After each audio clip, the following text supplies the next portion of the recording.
So this is the decisive week for the WHO Pandemic Treaty here in Geneva.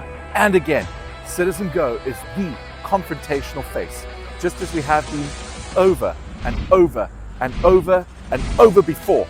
Inside, the negotiators are trying to wrap up the last missing piece, the PABS Annex, before the World Health Assembly kicks off. And that is key, because without this annex, the whole system isn't really complete. This last piece is about who gets access to vaccines, pathogens and treatments in the next possible pandemic. Sounds innocent, but it's far more sinister. Billions are flowing into this project, backed by big pharma, giant corporations, Bill Gates, George Soros, and the same global elites who always profit from more control. And that should raise a field full of red flags. And from what we're hearing, there are still major disagreements. And once the World Health Assembly begins in May, they want this ready to adopt without any further friction. So what's happening here right now really matters.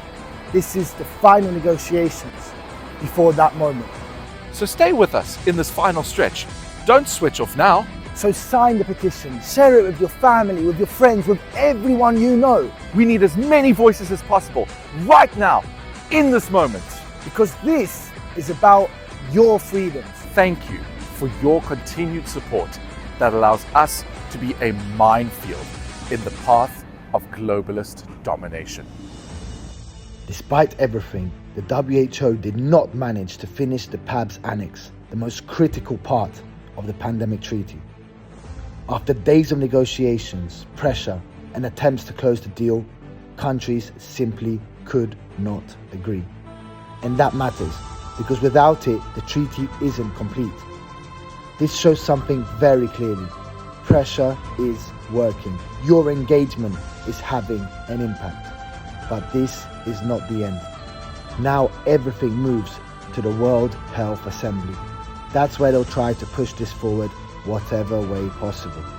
So we have to stay alert. We have to stay engaged. Because if we keep pushing, we have a real chance to stop it. Thank you for your incredible support in this battle.